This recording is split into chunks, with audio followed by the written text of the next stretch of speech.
Hello, everyone, and welcome back to what I'm thinking is going to be the final part of A Year in the TikTok of the Jock Scientist. We don't have much further to go, just this little bit, and we're starting here. So we're going to just go ahead and start and try to finish this within an hour. So let's go.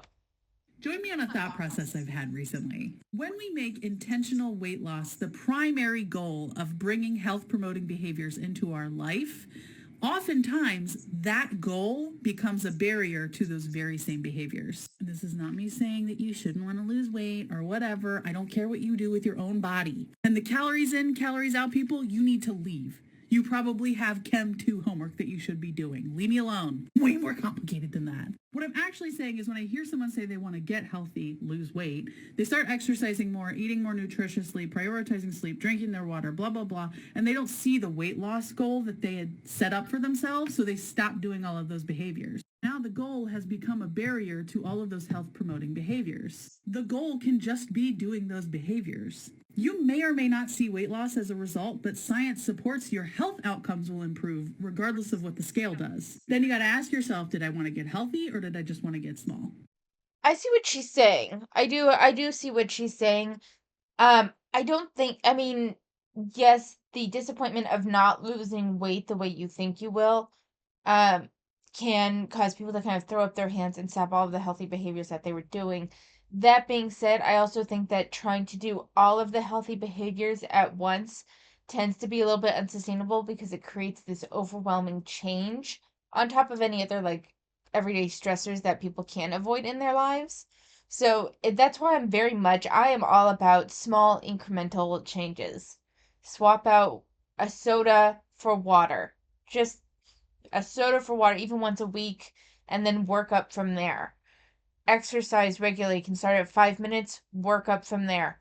It for me it's more about incremental changes, and while weight loss can be a motivator, and then when you're not seeing the results, especially since people tend to have unrealistic expectations of how fast that will happen, it can be a demotivator and cause them to abandon all of their efforts.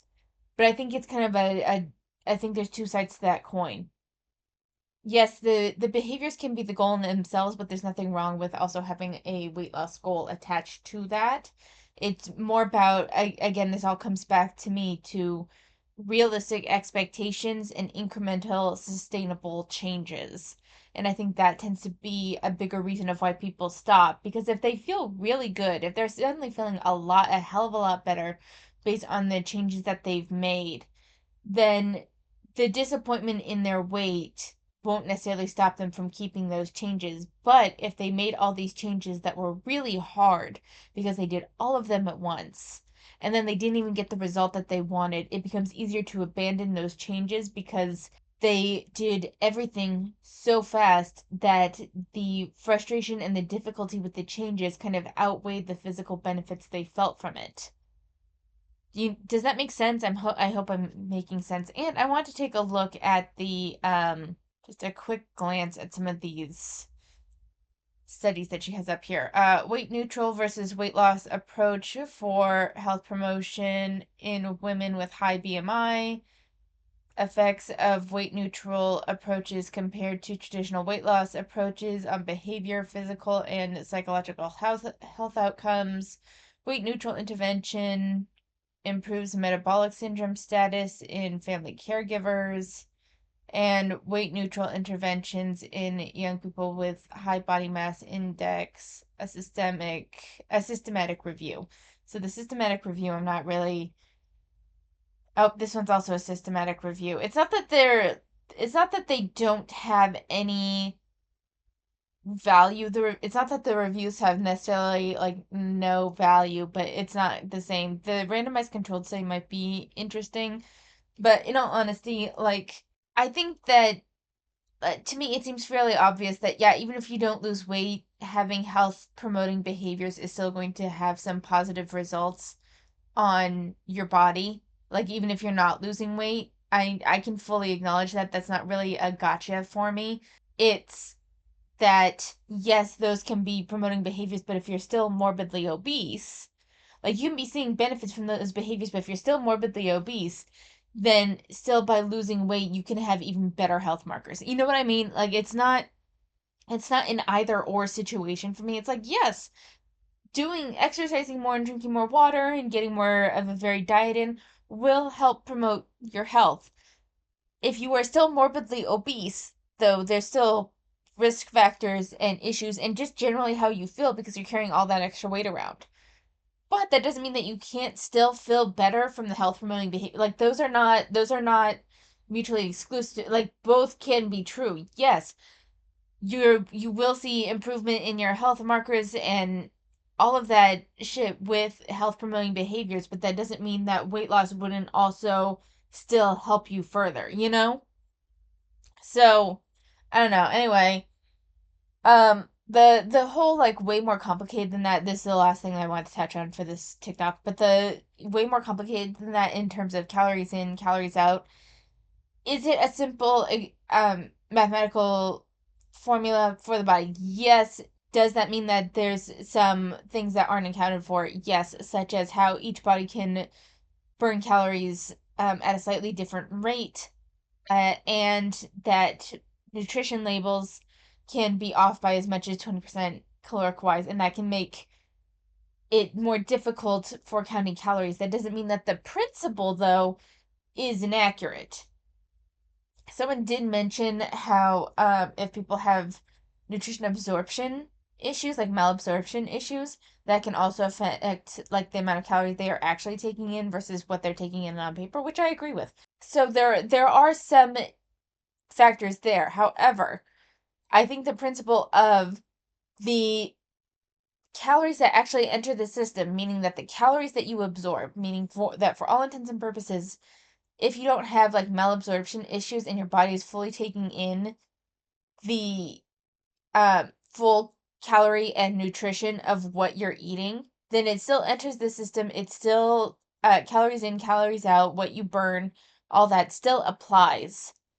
And even if you are not, even if like let's say you're eating but your body can only absorb half the nutrients of what you have, well, that's just a matter of figuring out where that line is and figuring out, oh, it is like a 50%. I know that's really, really oversimplification. My point being that calories in, calories out still applies. It's just the amount of calories that you're actually taking in is different than what you can account for with nutrition labels because of your specific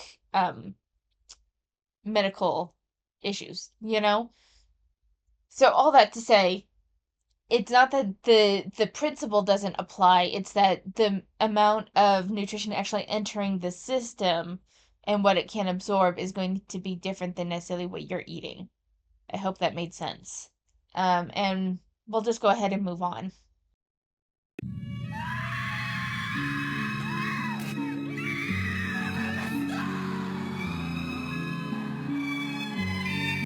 So, it says Ozempic for kids, drug makers test weight loss shots on 6-year-olds.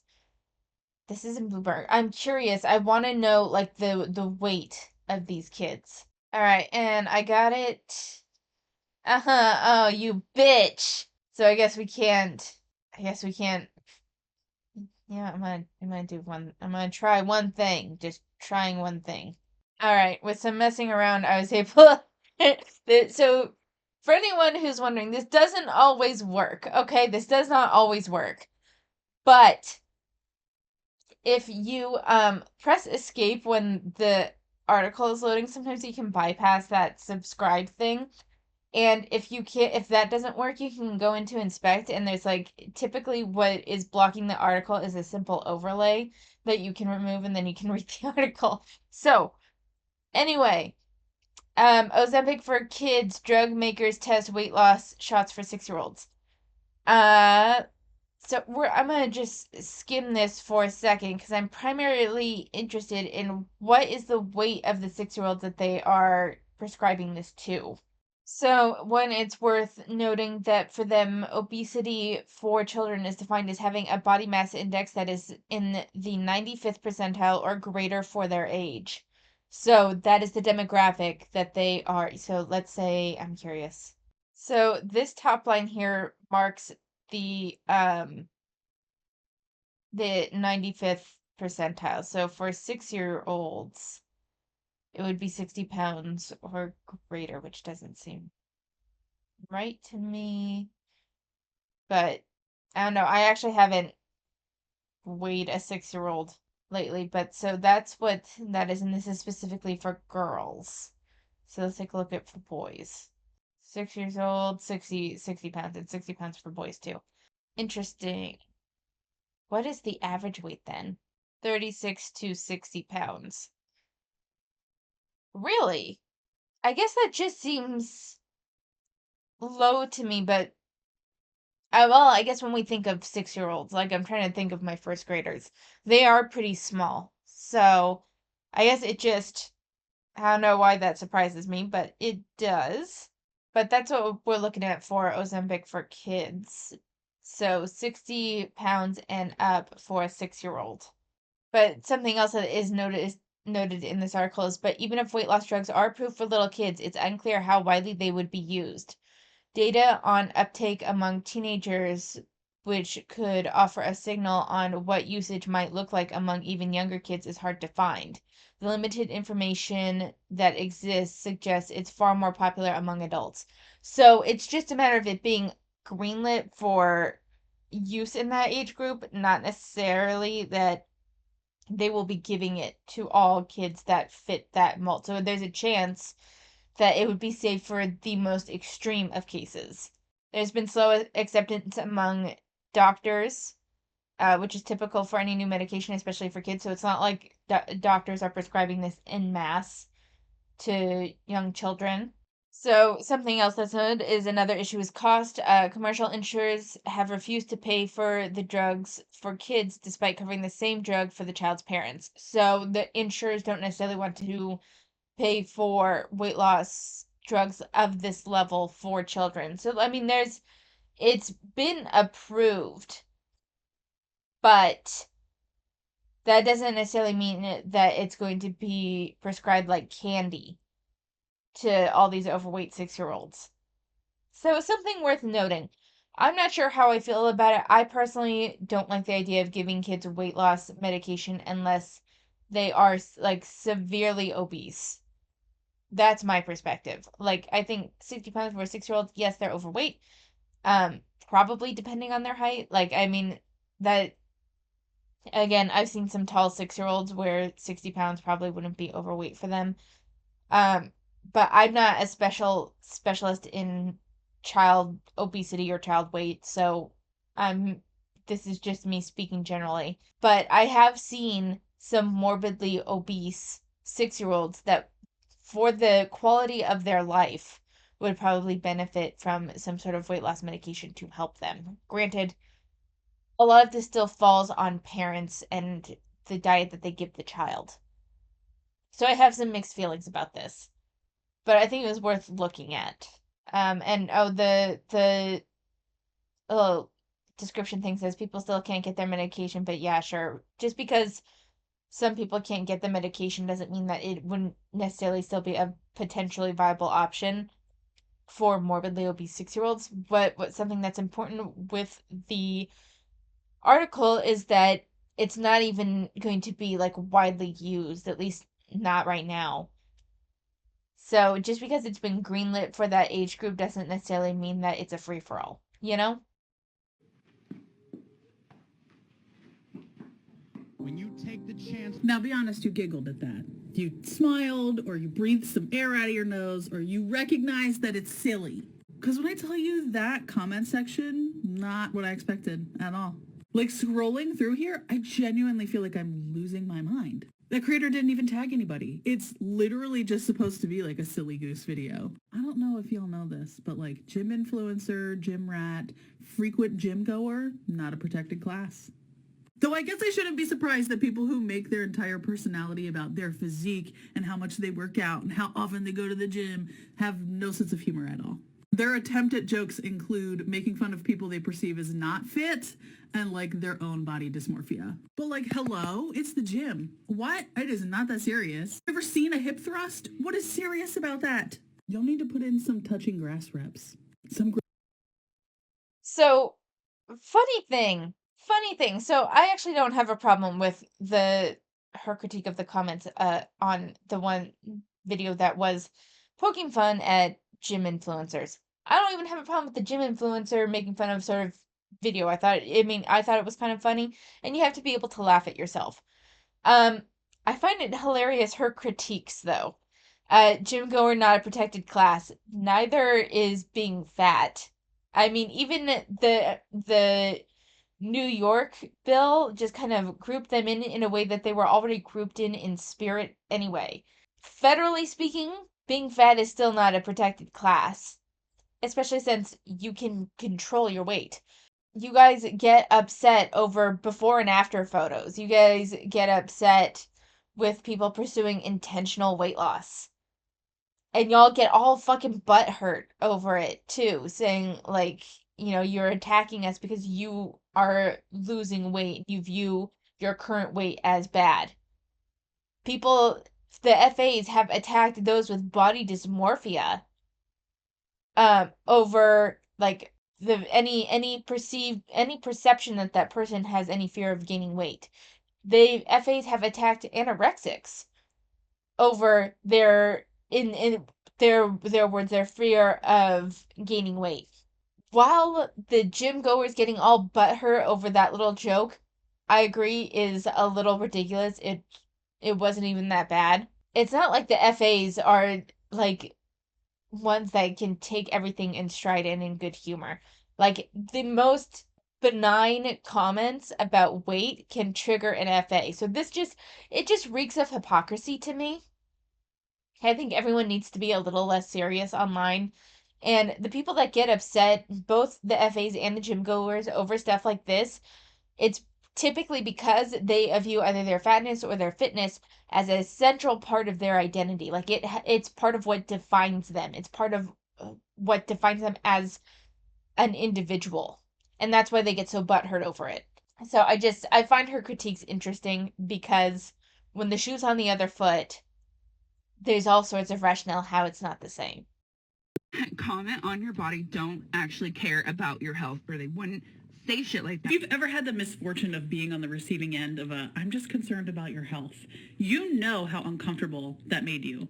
Defensive, irritable. It was not a good experience. Because that shit is manipulative. Because if I have any reaction that's not appreciative or apologetic for the way that my body looks, I'm unreasonable. I'm overreacting. But I just love you so much that I care. You love me so much that you're like, I'm worried you're gonna die. Surely this will have no effect on my mental health at all. And I'm sure that a lot of people that say it, it's not coming from a place of malice, but it is coming from a place of stigma and shame. And science has shown you literally cannot shame someone into lifelong behavioral change. You might see temporary changes, but the reality is self-hatred and health cannot coexist in your body. Think what you want, but you can keep it to yourself. Okay, yes and no. So we've all had that fucking family member that comments that, oh, you've gained a couple pounds, especially like around the holidays, where they may have seen you a couple months ago and yeah, maybe you put on 5 pounds because of all of the holiday food and whatever. And they comment unnecessarily, right? They comment on the way something fits. They're making unnecessarily bitchy comments, right? But then you also have those that see a family member going down a path of self-destruction and they comment on it out of genuine concern. It's not about shaming you. It's that they can see that you're spiraling, whether you realize it or not. And granted, this perspective comes primarily for me from family members that have been involved in drugs, and it becomes apparent to everyone, and they're like, why don't you go to rehab? Why don't we get you some help? And the drug addicts tend to have a similar reaction most of the time. People don't like when you point out something that they know isn't good for them. It's not about if most of the time when it's a genuine comment when they see you spiraling, because that happens with weight, it happens with drugs, it happens with It could, like, the other end of the spectrum, like eating disorders and that sort of thing. People that are doing something that they know isn't good for them will find shame in other people's comments that isn't there. Oftentimes, people are genuinely commenting out of concern.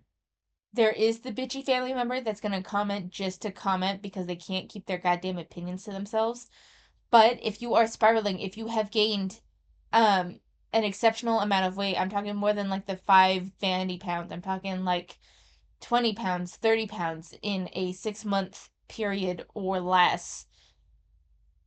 Family can get concerned of what's going on. Is it a medical condition? Is it stress, unmanaged stress that you're dealing with by eating?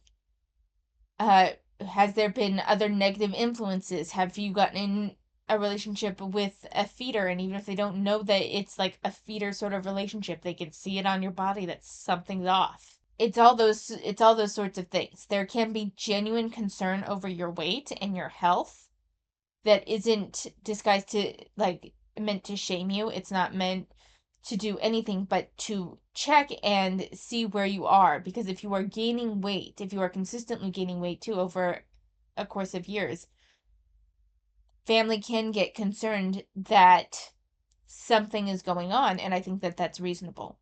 She keeps citing these studies too. I want to take a look. So this is about shame and weight. I gotta be honest, I'm not terribly interested. I just want to see what these are. So if you want to look into them, you are welcome to. It's just not something I'm particularly interested in right now.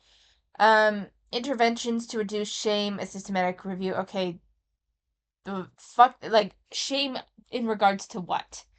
Granted, I could take a look at this. I'm just not going to. But it's like in interventions to reduce shame. Shame can come in a variety of ways, not just around weight loss. Managing shame and guilt in addiction. Interesting. Interesting that you put this up here, managing shame and guilt in addiction. Because food can be an addiction. I just think that's interesting. How shame impacts your health. And I'm going to be good to me, exploring the role of shame and guilt in patients with type 2 diabetes. This is the only one that feels like it's most connected to her point. If you guys want to look at any of these, you're welcome to. I find what she's already posted kind of interesting, but I'm not overly invested in the conversation right now around shame and health because shame is more internal than it is external.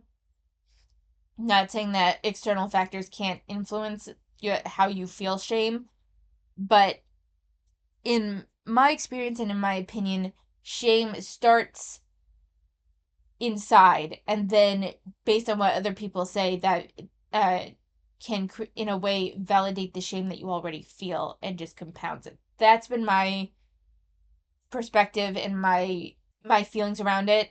I think shame is more internal, that you validate with external opinions, whether you realize that you're doing it or not. Just my perspective. It can be outward too, especially with kids. Kids don't generally feel shame until someone shames them. But as adults, there could be internalized shame from childhood that is then carried over and you project it.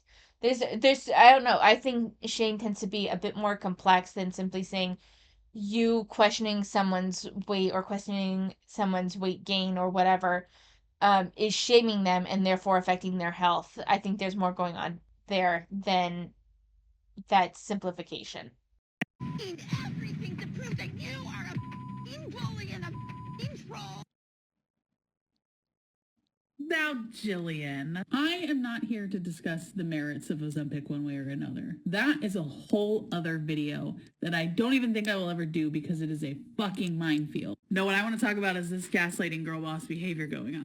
Jillian built her career on teaching people how to have eating disorders. It turns out making a reality television show dedicated to making people lose the most weight doesn't actually help people with achieving anything healthy whatsoever.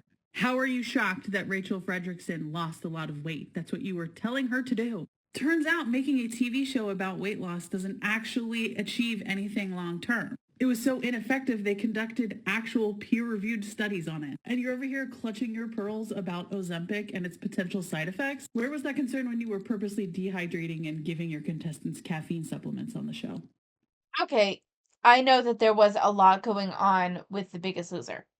I understand that. It's worth noting that The Biggest Loser is like 20 years old, and I don't, is it still going? So on the Wikipedia page, it notes that Biggest Loser went from the original run was 2004 to 2016. And then they tried to reboot it in 2020, but it didn't work. Now, was Jillian a coach that entire time? Jillian Michaels I mean, she was one of the longest running coaches. But there were seasons where she didn't participate, and she didn't participate for the last 3 years, meaning that it was 10 years since it's been 10 years since she participated in that sort of behavior. Now, she dehydrated and gave caffeine supplements to her team. Not good. The only thing that I will say is that this is a competition meant for TV and not necessarily health, which goes against the advertising for it, but I don't think Jillian had much hand in the advertising or the marketing around it. Did she behave in ways that were conducive to her as a health professional? No.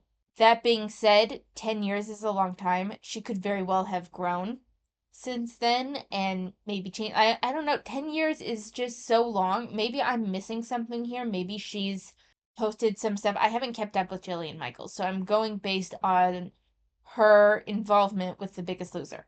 I don't know. I tend to be against not allowing people to grow and make better decisions and put better messages out there. Uh, just because they have some problematic issues in their past. People can learn, people can grow, people can do better. I don't think you can ask someone to do better and then condemn them for previous choices. But I'm curious, what was the caption for Jillian's original Me Telling Everyone the Truth About Ozempic? So she clearly has issues around Ozempic. I don't know the details of that, but I don't know. People are condemning her for her involvement in The Biggest Loser when that was over 10 years ago. And especially after COVID, I feel like there were a lot of people that had shifts in perspective towards health. Let her grow. That's kind of my perspective. Let her grow, let her reflect on her choices and do better that as you always ask people to do. She's still going to be, no matter what, in a very anti-FA position because she is a personal trainer that focuses on healthy weight and movement and all of that. And I'm not trying to lionize Jillian Michaels. I don't know what she's done in the past 10 years. I don't know. I have not kept up with her. So if you have more information on ways that she is a shitty person, please feel free to comment that. I'm 100% willing to be wrong here. I just think that citing The Biggest Loser is your primary reason why she shouldn't have an opinion on Ozempic and stuff when the last time that she participated in The Biggest Loser was 10 years ago. I just think that that's a little problematic and not allowing someone to grow and change. That's my perspective.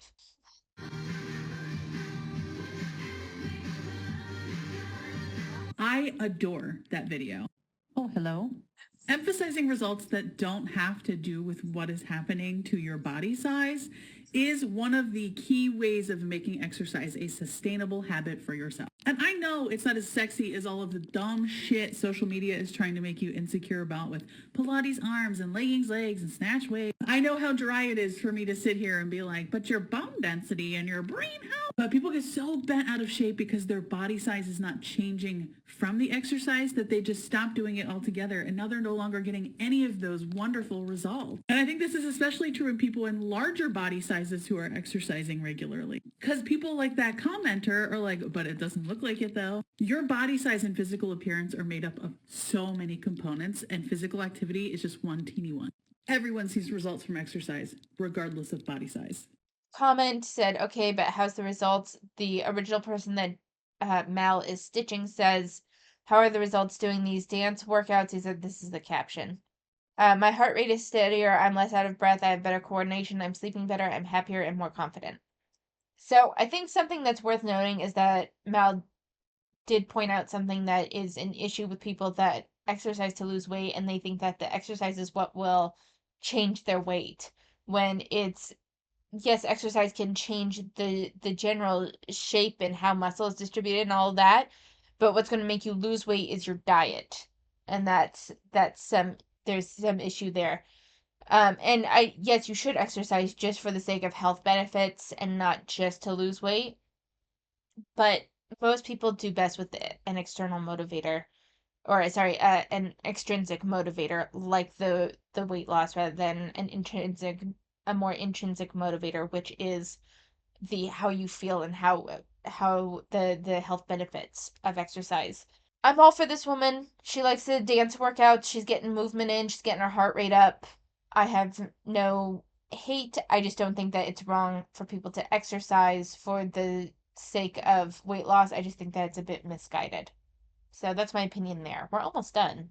Nobody's talking about the elephant in the room, which is how much beauty standards have changed. Do y'all remember that time in the early 2010s where there was this huge pushback against like too much Photoshop in magazines and ads, and the Dove Real Beauty campaign was everywhere? Like celebrities would go on talk shows and there would be whole segments dedicated to them laughing about how ridiculous they look in this particular magazine or photo shoot because of how much it was edited. And because all these systems of like capitalism and beauty standards and patriarchy, etc., will like always find a way, they just said, let's give everybody the tools to do this whenever they want to their own photos. This is going to be totally great for everybody's morale and self-esteem. Probably totally unrelated, but cosmetic surgery has also increased by 20% in just the last 5 years. And yes, obviously do what you want, your body, your choice, all. But when you think about it critically, it does start to feel like another way to just keep up with what wealthy people are doing. To what end?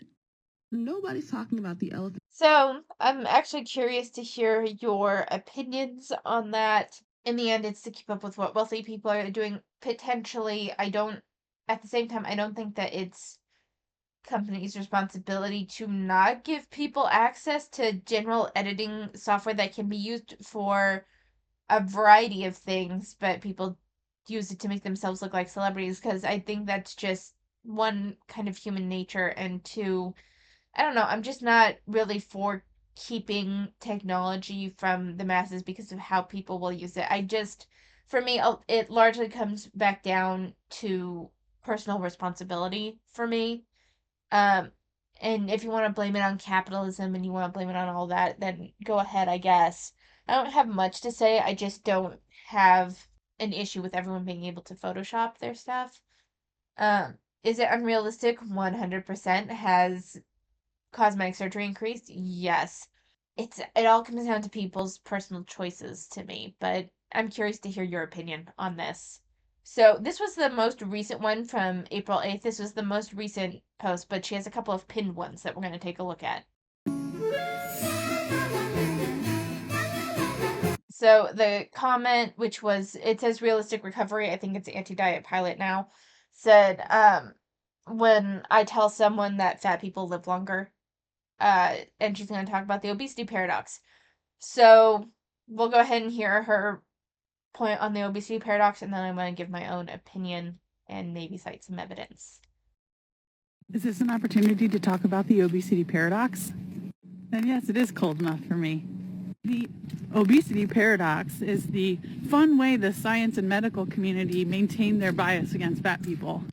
See, because instead of going back and being like, maybe weight isn't as impactful on people's health as we stated, they just call it a paradox. It's too confusing. The paradox states is actually a lot of people who carry extra weight on them fare better during medical emergencies. Like you're more likely to survive a severe heart attack, cancer, illness, injury. Carrying extra energy stores on your body helps you during recovery. And instead of using this opportunity to stop stigmatizing larger bodies in medical fields, they just said, it's a paradox. We're confused. You can Google it if you don't believe me. This is highly researched. And just more proof that BMI is trash. So, here's the thing. The things that you cited, heart attacks, cancer, whatever else, and the obese patients surviving it. I'm going to look up some evidence for you guys real quick, but my understanding is that the reason why those that have higher BMI survive those is because they are younger. Those of a healthy weight experiencing heart attacks and cancer tend to be older and therefore their bodies are less resilient, where those that are obese experience heart attacks and cancer at younger ages consistently because of their obesity, or at least their obesity was a contributing factor. And because they're younger, they survived those events and fared better, had better health outcomes for those events. But I'm going to go ahead and find you guys some evidence for that real quick. So this doesn't support my initial claim, but it does support debunking the obesity paradox. And the aim was, although body mass index is the most commonly used anthropometric measure, newer indices such as weight to height ratio better reflect the location and amount of ectopic fat, as well as the weight of the skeleton, and may be more useful. The conclusion was in patients with heart failure, this is RF, and I know it's heart failure and then something. Alternative anthropometric measurements showed no evidence for an obesity survival paradox. Newer indices that do not incorporate weight showed the greater adiposity was clearly associated with higher risk of heart failure hospitalization. So this is just a hospital review. This isn't a study, but it refers back to the study that we did look at. And actually, I need to bring that back up for you guys.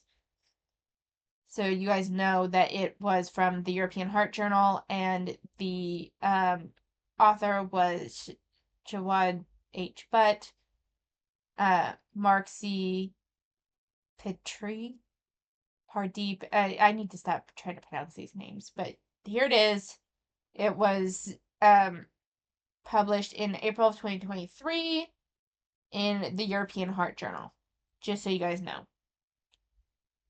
And all of the articles that I found do say that the obesity paradox disappears when you take into account waist to height ratios. Just wanted to put that out there. I'm going to say this again. Being body positive is not an excuse to neglect your health. I've seen other people stitch your video, and they were much nicer to you than I'm going to be. You have no idea who I am, so let me introduce myself.